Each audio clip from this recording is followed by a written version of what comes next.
con una lesión del sistema nervioso central superior, decíamos, en la corteza cerebral, ¿ok?, que ellos atravesaban por 3 fases o 3 etapas. La primera era una etapa flácida que dura aproximadamente 2 semanas, 3 semanas, está luego de los primeros días del ACV. Esa etapa flácida tiene una clínica hipo en todo, o sea, hipotónica, hipoestésica, hiporrefléxica. El movimiento voluntario consciente no existe en el paciente, hay ausencia de la misma. Por supuesto que la gravedad de la lesión es lo que va a marcar la gravedad de la clínica. Puede que el paciente tenga una plegia, una ausencia total del movimiento, puede que el paciente tenga una paresia, una ausencia parcial del movimiento.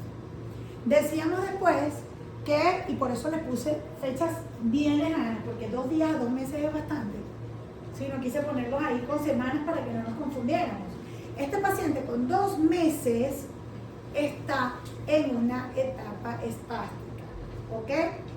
Ahora, si tú colocaste recuperación relativa, que es válido, porque las fechas no están bien marcadas, y tu examen tenía coherencia con la recuperación relativa, estaba bien también, pero que tenía que tener coherencia obviamente lo que estaba respondiendo abajo con la clínica que estaba viendo en este paciente. Pero bueno, hablando de la etapa espástica, hablamos que es un paciente que tiene todo en hiper, todo lo contrario. Un paciente que está hipertónico, está hiperestésico, ¿okay? Está hiperrefléxico, porque la actividad refleja osteotendinosa depende del tono muscular. Si el tono muscular está bajo, la actividad refleja está anulada o está disminuida. Hay el caso contrario, que el tono muscular esté alto, ¿ok? Esté aumentado. La actividad refleja va a estar aumentada.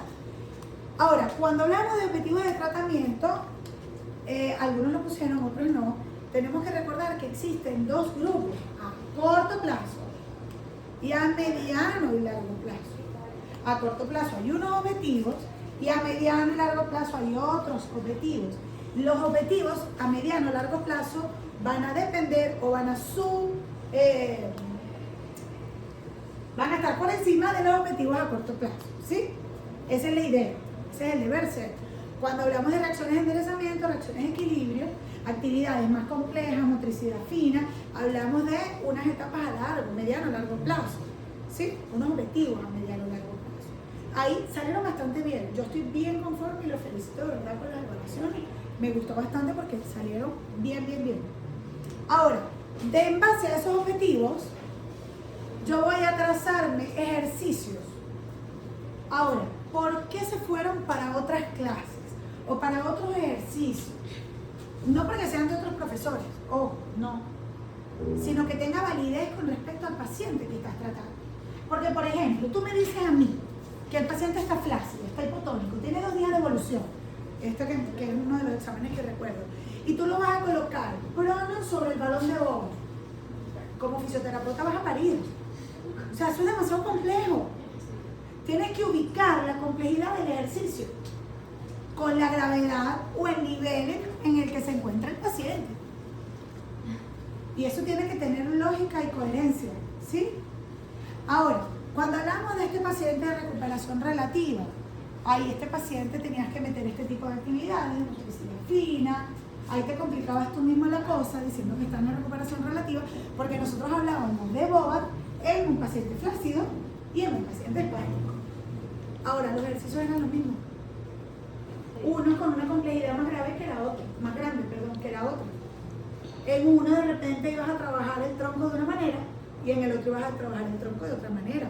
Un paciente espástico vale que tú lo sientes en la orilla, trabajes el tronco porque está consolidando las reacciones de enderezamiento de ese paciente, ¿sí? Ahora, el paciente flácido de 2 días, hay que echarle pichón para sentarlo en la camilla y sentarte tú atrás encajada. Puedes trabajar el rolado. Ahí estás trabajando tú como un paciente flácido.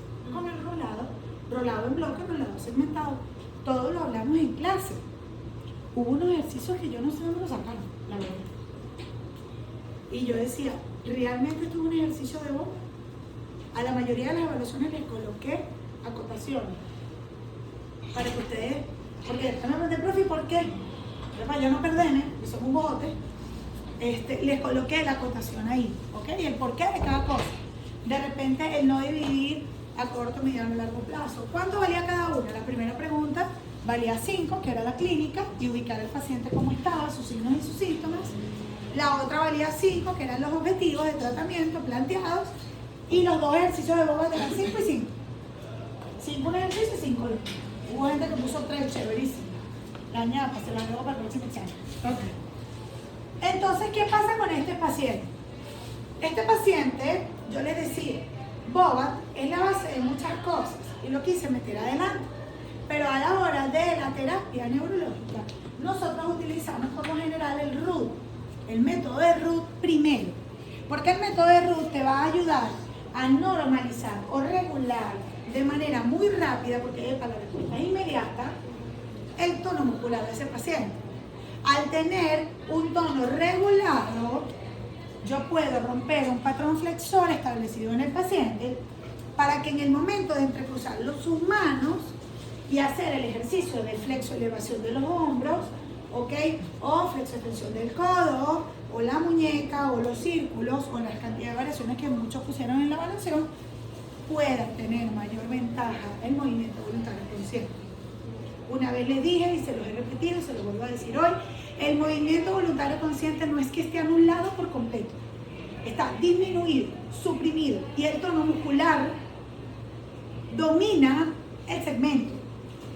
Si yo logro regular o inhibir el tono muscular, yo puedo tener la aparición o la facilitación del movimiento voluntario consciente más rápido. Una cosa va de la mano con la otra, ¿sí?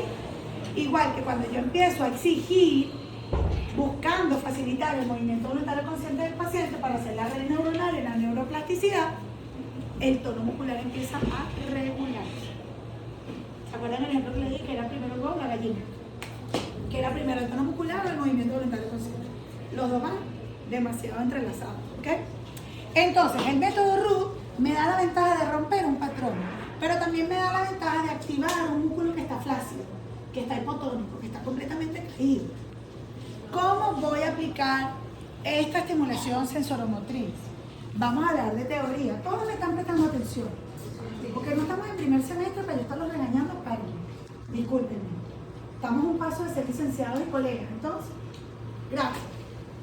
Préstenme atención. Entonces, el paciente que está hipotónico, fíjate que la palabra es regular, normalizado, pero te estoy colocando aquí como referencia que aquí quiero aumentar el tono, ¿sí? Porque está disminuido. Y aquí lo quiero disminuir porque está aumentado. Chévere. En este paciente hipotónico, tengo dos maneras de estimular o utilizar el método RUT. La primera es realizando choques articulares con toda la precaución y la cautela y el cuidado del segmento en las articulaciones proximales, porque nuestros amigos Bobat descubrieron que las cadenas cinéticas de movimiento del segmento iban comandados gracias a la articulación que está más adyacente al tronco. En el caso del miembro superior, la glenohumeral, y en el caso del miembro inferior, la coxofemoral. Entonces, mi golpeteo articular va a estar en todas las articulaciones del segmento, dándole énfasis en las articulaciones proximales al tronco. Este golpeteo articular va a generar un despertar de los propioceptores que están en la articulación.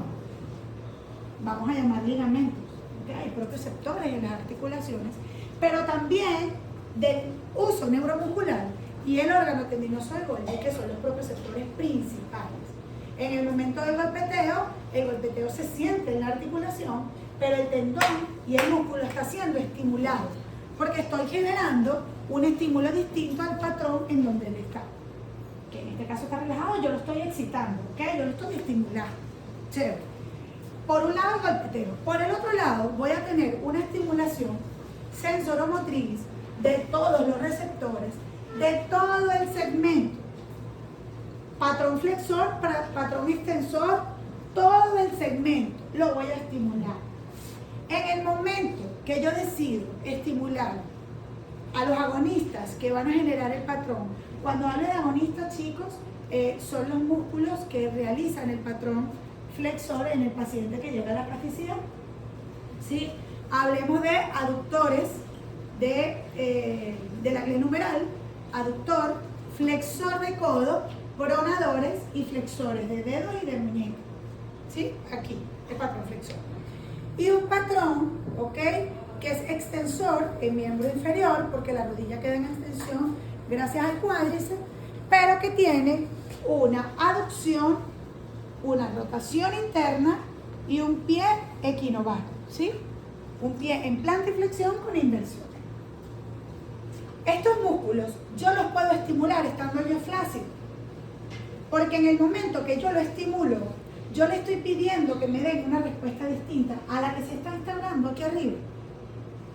Aquí arriba, cuando no hay control de la corteza cerebral, el mesencéfalo se vuelve loco y manda lo que le da la gana al tono muscular a hacer, tanto para abajo como para arriba. Si yo esa musculatura, tanto antagonista como agonista, la estimulo, yo estoy mandando sensaciones a el homúnculo de Babinski, el esquema corporal que yo tengo en el lóbulo o en la zona frontoparietal. Ese homúnculo de Babinski va a empezar a generar ya la neuroplasticidad porque está sintiendo cosas distintas. Entonces, trabajar musculatura antagonista y agonista es irrelevante en un paciente hipotónico porque estás mandando un estímulo distinto que te va a generar una respuesta diferente. Caso contrario a cuando ya existe el patrón, ¿sí? Porque cuando ya existe el patrón, yo tengo que trabajar solo la musculatura antagonista. Lo puse entre paréntesis en un cuadro con signo de exclamación, con comillas. Los focos artificiales no los conseguí, lo hubiese puesto. La musculatura antagonista en el uso neuromuscular. ¿Dónde queda el uso neuromuscular? En el vientre del músculo. El vientre del músculo antagonista. Vamos a botarlo aquí, este es el lado de uno, pero vientre muscular. Porque es donde está el uso neuromuscular. Cuando es antagonista. Porque, ¿qué pasa? Avísenme si voy muy rápido porque quiero que entiendan esto bien. El músculo antagonista, vamos a repetir aquí fisiología muscular. Disculpen mi mal arte, pero bueno, es para que usted entienda.